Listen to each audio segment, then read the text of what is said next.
May gumagapang-gapang na dyan sa bubong na akala nyo manananggal. Hindi po. Baka si ano yan. Baka si chairman yan. O kaya si Kagawad. Minawak-awak na sobre. Install sa mga automated counting machines ngayon na version 3.5 na may hash code na 043. Hindi mo pa ninyo napansin, Englishin ko dahil baka kapusin ako ng Tagalog. No? We have been doing the same thing historically.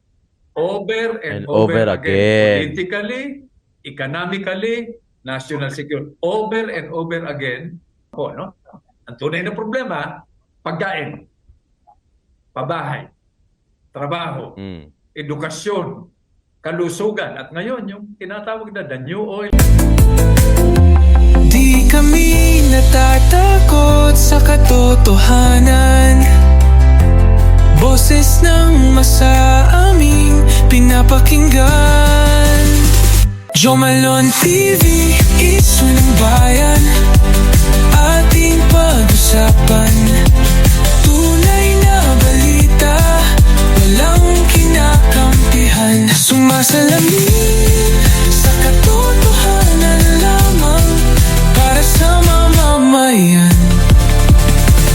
Totoo ang laban, hindi puro drama, di rin chismisan. Lahat ng tanong may klarong kasagutan. Kasama ka dito sa diskusyon, boses mo may halaga sa solusyon. Laging alerto, mapagmatsyag, truth ang hanap. Di kami natitinag, walang palusot, walang dayaan. Tunay ang serbisyo, diretsong usapan. Jomalon TV, issue ng bayan. Ating pag-usapan. Tunay na balita, walang kinakampihan. Sumasalamin sa katotohanan lamang para sa mamamayan. Totoo ang laban, walang kulay, walang kampi.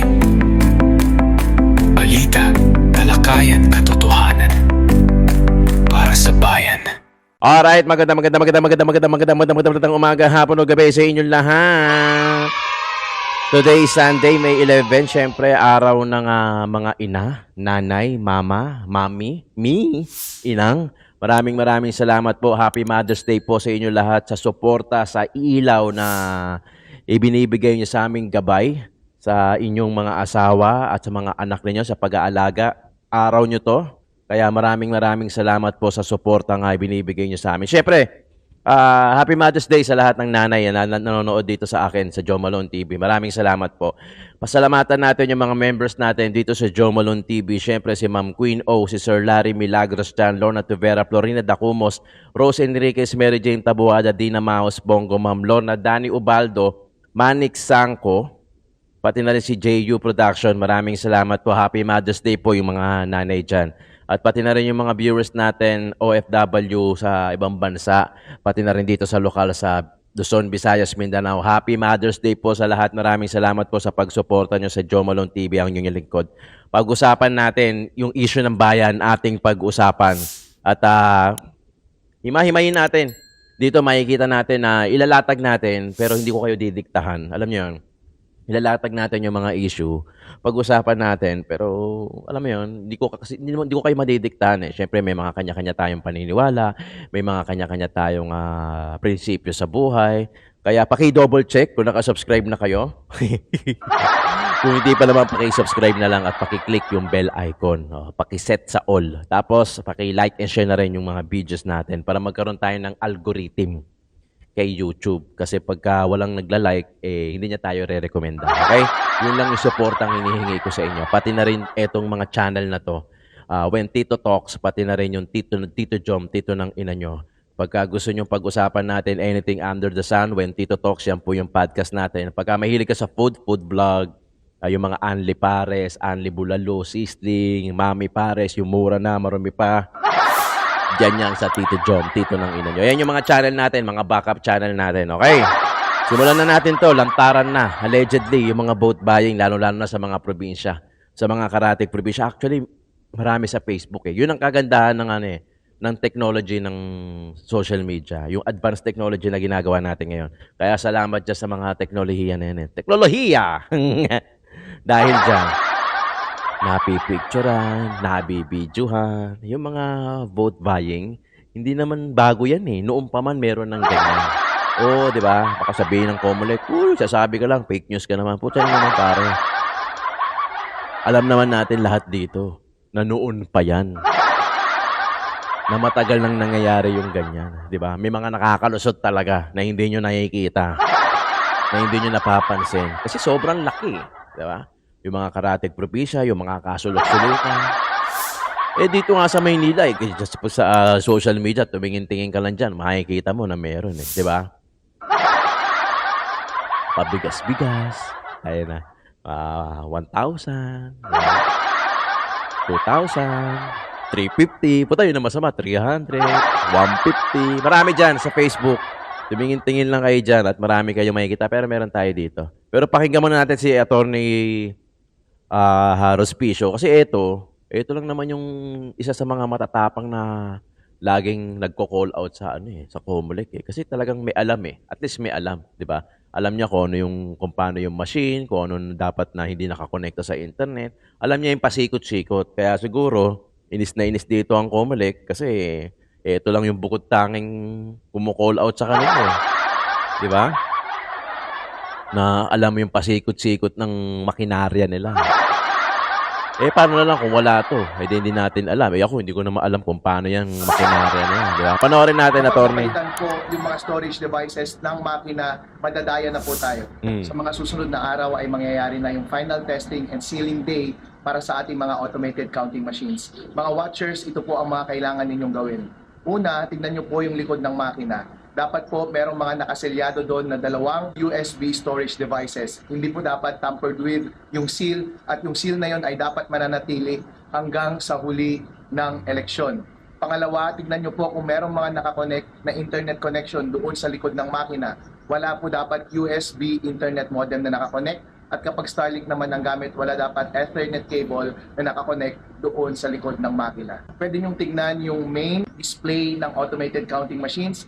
Tignan po ninyo na dapat yung number of counted votes doon ay 0 po. Ibig sabihin po niyan, wala pang laman. Tignan nyo rin yung network status. Para po yan sa internet, dapat may exclamation point dahil sa final testing and sealing day, bawal i-connect yung makina sa internet. Magte-testing din po kayo ng pagboto sa araw ng final testing and sealing. I-check nyo po yung results ng election returns kung match ito sa bilang ng mga ibinoto ninyo at bilang ng mga boto na ibinigay ninyo sa bawat kandidato.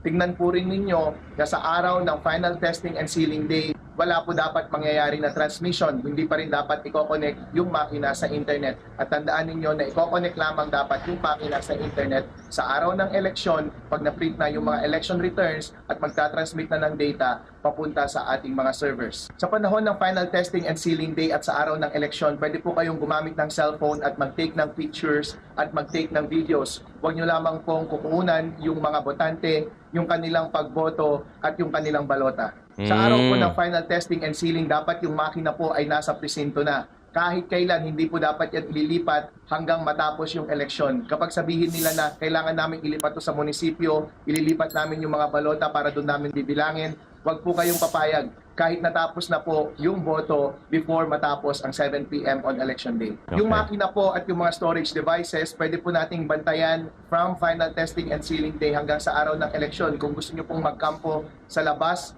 ng polling precinct, yun po, tignan nyo po para hindi mapalitan yung storage device doon sa loob ng makina or ma-update yung software ng makina. Kapag napalitan po yung mga storage devices ng makina, madadaya na po tayo. So ang tanong po ninyo, Attorney Harold Respicio, meron bang paraan para madaya yung makina kapag pre-planted na yung daya sa loob mismo ng software? Meron pa rin po. At wala po akong paraan para ma-verify yung ganun na daya. Wala pong paraan sa procedures ngayon para ma-verify na yung software na naka-install doon sa loob ng makina ay yung dapat na software na naka-deposit doon sa Bangko Sentral ng Pilipinas. Kapag meron po kayong nakitang kamalian sa proseso ng final testing and sealing day at sa election day, pwede po kayong mag-register ng protesta meron pong form iyon, makipag-coordinate po kayo sa election board at pagkatapos po ng protesta, pwede po kayong humingi ng certification na nag-register kayo ng protest. Magagamit po lahat ang mga bagay na ito kapag eventually ay i-contest natin yung presinto na yun. Napakahalaga po na i-secure yung integridad ng mga USB storage devices. Dapat po hindi ma-break yung seal mula sa araw ng final testing and sealing day hanggang sa araw ng eleksyon. At ganoon din po yung integridad ng network connection. Saka lang dapat siya i-connect kapag election day na, pagka-print na ng election returns, pagko-connect na sa mga server pag magta-transmit na ng data. Never pong i-connect sa final testing and sealing day. Wala pong diagnostic testing dapat na mangyari on final testing and sealing day para sa internet. So hindi po dapat na i-connect yung internet sa araw na iyon. Sa araw ng eleksyon, ganito rin po ang gagawin ninyo. Ganito pa rin po ang i-check ninyo. I-check ninyo na hindi na break yung seal ng USB storage devices. Yung main display ng makina dapat nagre-reflect doon na 0 votes pa rin ang nakakast bago mag-start yung botohan. Yung mangyayari po sa final testing and sealing day ay pareho rin po sa mangyayari on election day. Ang difference lamang ay sa araw ng election ka lamang magko-connect ng makina papunta sa internet kapag na-print na yung election returns at magta-transmit na ng data papunta sa mga servers. Ayun, buti ano, si Attorney Respicio, detalyado, 'di ba? Kaya importante yung watcher eh. Importante kasi sila yung papalag eh, 'di ba? Sila yung papalag na, oh, bakit ganito yung sa mga detalyado ni Respicio, si mga watcher yan eh. Kasi tayo, mga boto, malamang pagsalpak natin yan, baka hindi na natin tignan yan. Siyempre, boto-boto na tapos siyempre, kakamadali mo, sisibat ka na. Yung watcher, yan, napaka-importante yan para sa isang kandidato. Sila talaga yung titingin at magrereklamo at magbubusisi. Kaya calling all watcher patas lang. Patas na labanan lang. Galing sa galing lang. Galing sa galing. Yung hindi magagaling, natural, matatalo talaga kayo. 'Di ba? Hindi kayo magaling eh. O better luck next time. O galingan nyo pa sa susunod para sa susunod, pagka sumampa ulit kayo tumakbo ulit kayo, may panlabang kayo. 'Di ba? In fairness naman kasi doon sa mga mahuhusay, sa mga magagaling, kaya rin tumatakbo at pinagkakatiwalaan din yung Pilipino na sambayanan, na malilenyo. Kasi, talagang mahusay, magaling, maayos, at higit sa lahat, may political will. Kaya pasensyahan na lang. Kumbaga, ang labanan, galing sa galing eh.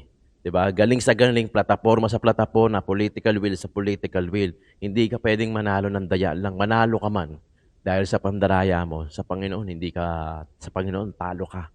Diba? Kaya, watcher, mga watcher natin dyan, galing-galingan nyo. At marami pa tayong, ano na ngayon eh, bukas botohan na, luluwas ako bukas. Ang schedule ng botohan dito sa Pilipinas, kung di ako nagkakamali, yung 5 to 7, 5 na madaling araw hanggang alas 7 ng umaga, ito nakalaan para sa mga senior, sa mga babaeng buntis, sa PWDs. So sa kanila yung parang priority. Yan yung oras na yan. Tapos yung regular na botohan from 7 a.m. bukas, May 12 hanggang 7 p.m. O isang araw lang yan. 7 to 7, 12 oras. Kaya pag-igihan nyo, ha? Meron pa tayong panahon. O may konting oras pa para i-review natin kung sino yung mga boboto natin. Tandaan nyo na yung mga number, yung mga apelido. Di ba? Huwag kayong magbabasa na, bahala na, bukas. Di ba? Nasa guhit na ng kamay mo yan. Huwag ganon, huwag ganon. Magbago na tayo. Dapat alam na natin. Pwede ka naman gumawa ng listahan eh. 'Di ba? Pwede ka naman gumawa ng listahan.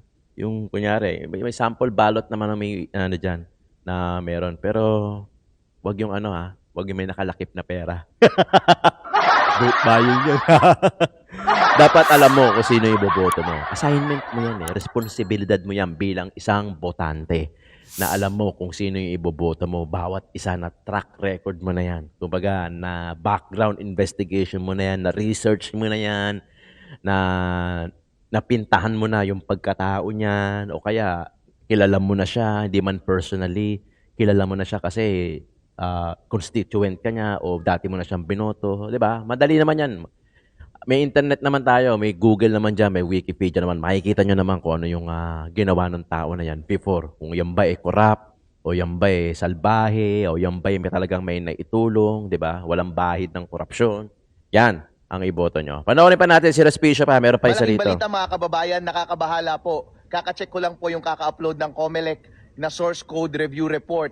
Hinanap ko po doon yung hash code ng naka-install na software doon sa automated counting machines na nakita ko nung final testing and sealing day. Hinanap ko po doon pero doon sa audit report ang na-audit lang nila ay hanggang sa 3.4 version. Yung naka-install po doon sa automated counting machines ay 3.5 version. Kaya yung hash code na nasa machine ay 0438. Yung 0438 na hash code na yon starting ay wala sa mga hash codes na nakalabas doon sa audit report ng source code Patay. na nilabas ng COMELEC. Ibig sabihin po, yung naka-install sa mga automated counting machines ngayon na version 3.5 na may hash code na 0438 ay hindi yon kasama sa mga na-audit ng Technical Evaluation Committee ng Nakaw! COMELEC. I-check nyo po dito, ililink ko po dito sa comment section ng post na ito, yung dokumento na yon para kayo po mismo ang makapag-study ng document na iyon. Napakalaking nervyos ko po ngayon dahil kung totoo itong finding ko na ito, ibig sabihin po, yung nakatanim na software doon sa makina ay hindi na-audit at posible na merong nakatanim na daya po doon. Oo. Kaya hindi ko po alam kung anong magiging consequence nito sa pagpapatuloy ng ating eleksyon. Chairman George Garcia, pagtuunan niyo po ito ng pansin, please. Yun, no? Tignan nyo, ito, papakita ko sa inyo, ha? Di ba, buti na lang meron tayong isang attorney respicio, kaya respect eh. Kasi, bili mo siya lang yung umaatake sa machine. Ano ba naman alam natin sa machine? Di ba? Hindi naman lahat tayo IT, hindi naman tayo lahat may alam o alam yung makinarya na yun. Pero buti pa to si attorney respicio, binibigay sa atin yung knowledge. Nakikita natin na yung lapses, di ba? Kaya nga attorney, COMELEC, attorney, maraming salamat kay Respicio. Yung sa COMELEC naman, grabe. Kalat na yung mga ganitong klase, allegedly, oh. Bakit ang tagal naman kumilos, Diyos ko. Ito yung vote buying allegedly. Na sinend kay Maharlika na ginrab ko din. Hello po ma'am, dito po sa Zamboanga City, grabe ang bentahan. Tapos may namatay pang senior dahil lang sa halagang 2K. Dahil sa team Dalipe, Speaker of the House. Tao po yun ni Romualdez. Hindi aking galing to galing kay Boljak to. Ayan basta wag niyong iboboto. Okay, walang problema, tanggapin niyo ng tanggapin yung pera, basta wag niyo nang iboboto. Tama naman, di ba? Kung meron kayong nakarating diyan, may mga kumakatok diyan sa inyo, lalo-lalo na mamayang gabi, o ngayon, hanggang mamayang gabi yan, may gumagapang-gapang na dyan sa bubong na akala nyo manananggal. Hindi po. Baka si yan. Baka si chairman yan. O kaya si Kagawad, may nawak-awak na sobre. Kakatok sa inyo tapos magbibigay, may sample ballot. Tanggapin nyo. Bakit hindi? Binigay yan di ba? Pero wag nyo iboboto, lalo na kung alam nyong kurap yung pinabanggit yan o yung sinasabi dyan. Basta wag nyo iboto, yes po, never. Grabe, sobra, Duterte pa rin kami. Di ba? Yun yung sinasabi natin. Meron pa dito lantaran yan. Ayan Hi, Ma'am Maharlika, I'm your Parawel from Davao de Oro. It's so sad and vote buying dito sa ni Congressman Maricar, isa sa mga nag-tridor kay VP Sara. Yun, magkano yun? 1.5. Di ba? May sobre din, tapos may sample ballot. Marami yan. Maraming ganyan sa social media. Totoo yung vote buying sa Nueva Vizcaya, hahaha. At tama, nag-sign si Quaresma sa impeachment ni VP Sara. 1,000 naman to. Sa baba. Hide my identity na lang po. Siyempre. Di ba? Ito pa, meron pa isa. Yun. Hide my identity na lang din po. Ayun na pala yun. Tandaan po, isa si Luisa Loren na congresswoman na nag-sign sa impeachment trial ni VP. Ayun, 1,000 lang. Grabe naman. Tanggapin nyo pag may inabot sa inyo si chairman o kaya kung sino man yan, organizer man yan. Pero wag nyo iboboto kung alam nyo mali. May mga sariling utak na kayo, may mga sariling pinag-aralan din naman kayo. At na-experience nyo naman din siguro kung ano yung ginawa sa atin. Diba? Yun nga lang, minsan may mga iba na nakukuha pa rin sa ganyan, sa vote buying. Effective kasi kaya yan pa rin yung pamamaraan nila. Kasi kung hindi naman effective yan, hindi naman yan yung gagamitin nilang pamamaraan, yung pamimigay ng pera kunyari, tapos may mga sample ballot. Ibig sabihin, still effective pa rin. Nga lang, marami pa rin sa atin ang matalino na, nakukunin na lang yan, pero hindi pa rin iboboto. Pero may mga, sad to say, may mga ilan pa rin na nadadala dyan sa ganyang klase. Lumang style na yan. Nangyayari naman yan. Nangyari na yan noon. Nangyayari pa rin ngayon. Biruin mo. Diba? Panoorin natin ito. Meron pa ba? Ayun, meron pa nga. Good evening, ma'am. Gumamit po ako ng fake account para iwas na din mabash. Buong barangay po ng Zamboanga City tumanggap ng ayuda. Tapos nilagay doon, kunyari, watcher. Bigyan ng watcher ID. Sabay sabi, vote straight daw. Pati alyansa. Agoy! Agoy! Hindi naman ako watcher, lalong buong barangay, hindi watcher. Pero ganyan ibibigay pag tumanggap ka ng ayuda. Tapos bawal ang cellphone sa loob para hindi sila mabidyohan. 3 na ang namatay sa payout. 2 senior, andyan po sa Brigada News. Pinapa-news dahil sa paayuda. Yun ang nakakalungkot. Bili mo sa halagang ganong klase, may mamamatay pa. Siyempre kasi halo-halo na yan. Mainit, pipila ka, di ba? Ay, kawawa yung mga yung mga mahihina yung puso, yung mga senior, yung mga ganon, may mahihina yung baga. Ito, panoorin na natin. Ito yung live ni Maharlik kasama si Green Kuhunasan. Yan. Meron siyang sinabi dito. Tapos pati na rin si Atty. Harry Roque. Panoorin natin mga kayon. At nagpapasalamat po ako sa pagkakataon na ito. Alam naman ho ninyo, ang pinanggalingan ko, ako'y 17 years na sundalo. Tapos nagrebelde, lumabas sa sistema ng 7 taon. And then 21 years na senador, kauna-unahang, di naman po sa pagbubuhat ng sariling bangko, kauna-unahang independenteng senador sa kasaysayan ng politika sa Pilipinas na nanalo, hindi lang 1 beses kundi 4 na beses. Nagkasabay nga ho kami ni Sec. Harry, no? Pero pareho kaming talo noon nung huling halalan. So, nandito ako ngayon para hindi ho ako nangangampanya dahil sabi nga kanina ni Ma'am Melody, ni Brother Bebot Padilla, ni Rosemary na hindi na ito tungkol kay Tatay Digong. Tungkol na po ito sa bansa natin, yung kasarinlan natin, yung hustisya. Idagdag pa ninyo yung napapansin ng mga kabayan natin, parang nawala yung good manners and right conduct. Yung Good manners and right comeback na ngayon. ICC at Korte Suprema natin. Kasasabi ho nung ni Pangulong Marcos Jr. na gumagana yung korte natin. Yung justice system natin buhay naman. Hindi naman tayo failed state. So hindi naman perfecto, no? So ang pinagtataka natin at yung mga marami nating kababayan, bakit natin pinaubaya Yun. si former President Duterte Exactly. sa ibang korte, Yes. sa ibang bansa? Ano ho ang ibig sabihin nun? Inaamin ba natin na hindi natin kayang magpairal ng hustisya sa isang dating Pangulo? Isa pa ho, kung hindi natin kayang pairalin ng hustisya sa isang dating Pangulo, umaasa po ba tayo na kaya nating magbigay ng hustisya sa ordinaryong Pilipino, sa pangkaraniwang Pilipino?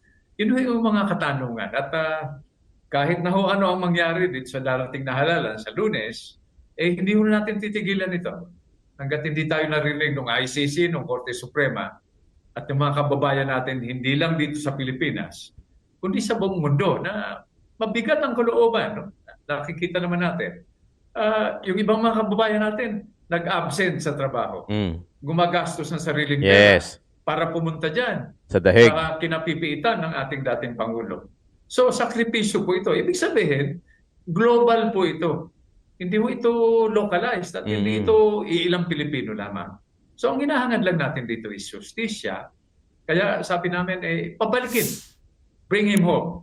No? Pabalikin dating Pangulo dito para malapit, no, sa mga kababayan niya. Ito nyo na ho, no? Anong nangyari? Nagbakasyon, 80 anyos na po ang dating Pangulo. Nagbakasyon sa Hong Kong. Pagbalik dito, hindi pinagpalit ng damit. Hindi pinalapitan sa abogado. Sa mga nurse, sa doktor, sa harap ng pamilya. Ma'am Harlika, no, Sec. Harry, yan ba yung ugaling Pilipino? Yun ang kinasasama ng loob ng ating mga kababayan. Kaya, ito ho kami ngayon, kumukonsulta sa inyo para malaman namin kung anong gagawin natin. Wala ho itong kinalaman sa eleksyon. Manalo, matalo, hindi ho problema yan. Pero kailangan makamit natin yung hustisya, hindi lamang para sa dating Pangulo, kundi yung kasarinlan natin na nakataya rito. Uy, gringo hunasan yan, ha? Gringo hunasan yan. 'Di ba? Alam naman natin na dating sundalo 'to, saka talagang may paninindigan din dito. Well, Senator, sabi nyo, signature campaign. Kasama ko po ngayon to mga Pilipino dito sa Hamburg, no? Paano po sila makakasapi dito sa signature campaign na ito? Meron ba tayong electronic signature campaign? Opo, i-forward doon namin sa inyo para alam nila online. At saka gusto rin natin makasiguro na yung lalagda ron ay totoong tao. Baka pagbintangan pa tayo ng dagdag bawas. Alam nyo naman, yung mga malilikot ang isip. Porket hindi sila ang nakikinabang, akala nila tayo katulad nilang mga malisyoso. So sabi ho namin na bawat lagda is an expression of commitment. At totoong tao itong pumipirma. Hindi ito mga ghost signatures. Yes. Okay. Senator Greg, Opo. thank you dahil kayo ay nanindigan at talagang dinamayan nyo ang Pangulong Duterte sa injustice na ginawa ng kasakulukuyang gobyerno. I believe po ay naglingkod din kayo sa administrasyon ni Pangulong Duterte. Nung narinig niyo po ang kanyang endorsement sa inyo, direct from The Hague, ano po yung sa tingin niyo nag-inspire kay Pangulo kung bakit na kayo inendorso at ano yung nakita niya sa yung mabuting ginawa mo nung kayo po ay lingkod bayan pa? Naku ma'am, Harlika, mabuti ho, tinanong ninyo yan. Siguro mga isang buwan na nakakalipas, nagpunta ho ako sa Davao. Pinuntahan ko si Mayor Baste Duterte. Dahil si former President Duterte ay card-bearing member ng Guardians. Uy! Yung grassroots organization natin, no? At card-bearing member ng Reform the Armed Forces Movement after 1986. So, yun ho ang nag-udyok sa akin, no, para pumunta ron.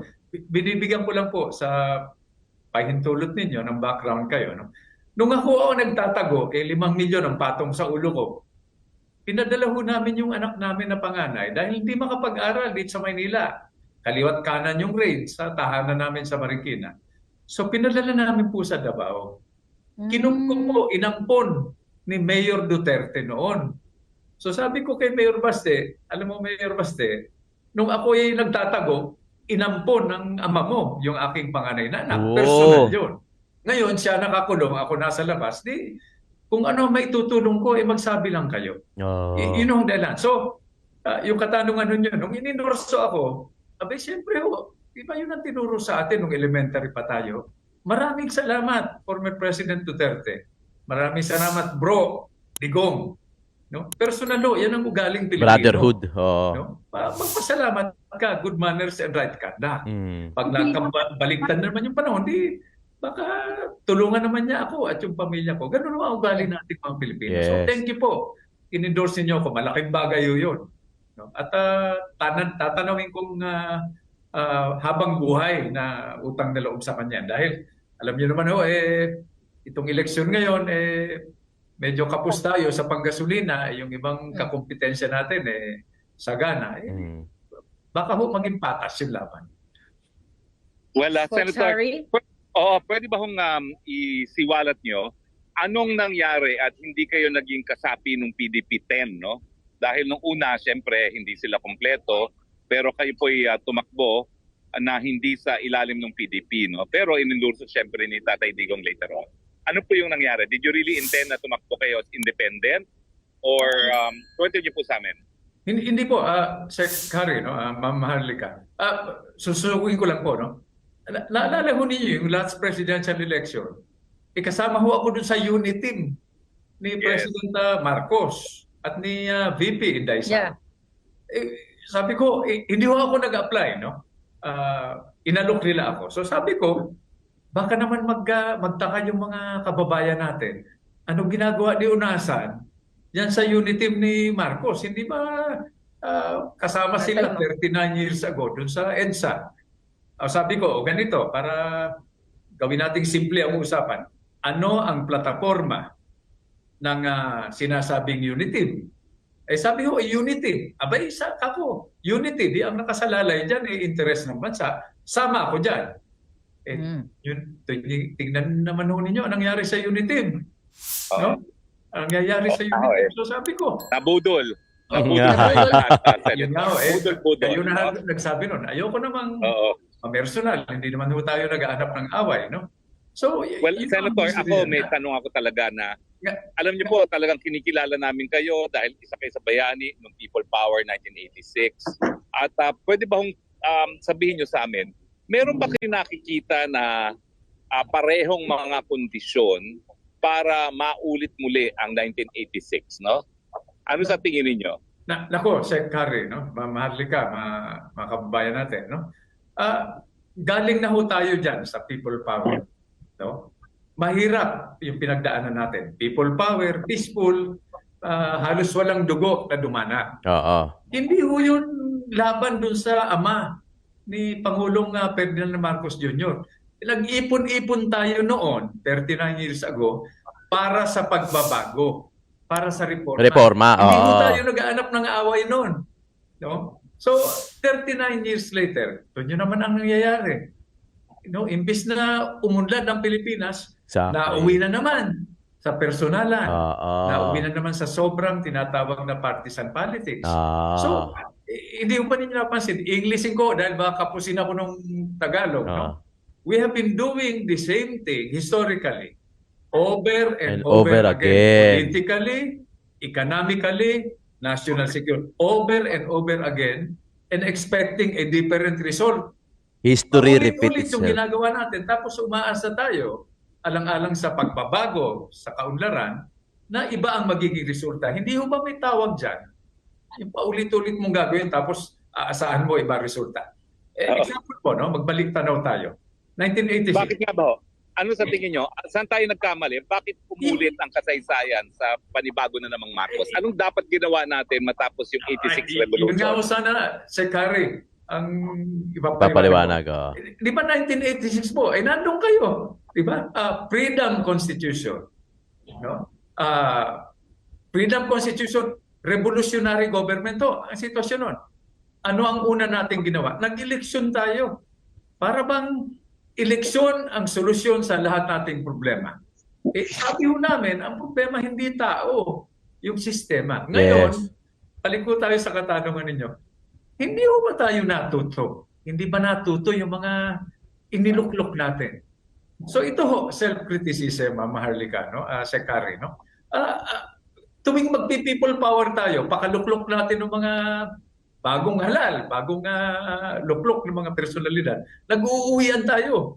Tuwing eleksyon, pakaluklok natin, pakaboto, uwian.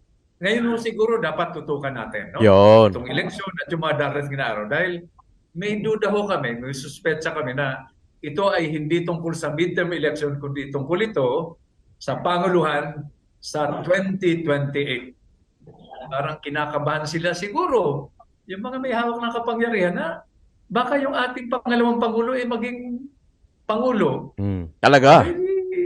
Iba na naman ang sitwasyon. At ang iniiwasan talaga natin yung habulan ng habulan at the expense of ano yung mga tunay na problema po. No? Ang tunay na problema, pagkain, pabahay, trabaho, edukasyon, kalusugan. At ngayon, yung tinatawag na the new oil, the new gold. No? Impormasyon, hindi yung marites. Ha? Yung hindi yung fake news. Data. Makatotohanan na impormasyon para bawat isa sa atin, bawat Pilipino, here or abroad, ay makapagdesisyon para sa pamilya nila ng tama. Yun ang hangad natin. Hindi, nagtataka naman ho ako bakit eto na naman, paulit-ulit. Napilitan ho kami magsalita at hindi ho kayo binobola, no? Natuto ho kami sa inyo. Kayo kasi ang lalakas ng loob ninyo, dapat na talaga magsalita ang mga kabayan natin. Okay. Stop na natin to make a long story short. Paulit-ulit. Tama naman si Senator Gringo Honasan. Paulit-ulit na lang. Paulit-ulit na lang kasi tayo rin naman may kasalanan di ba? Tayo rin.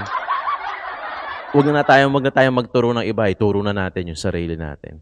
Mahirap kasi na talagang ako tatanungin niya, ito yung opinion ko. Mahirap kasi kung isa, dalawa, tatlo lang ang papalitan. Maganda lahat. maganda lahat lulusob sa gera. Buong tropa mo, buong grupo mo, buong mga kaibigan mo, buong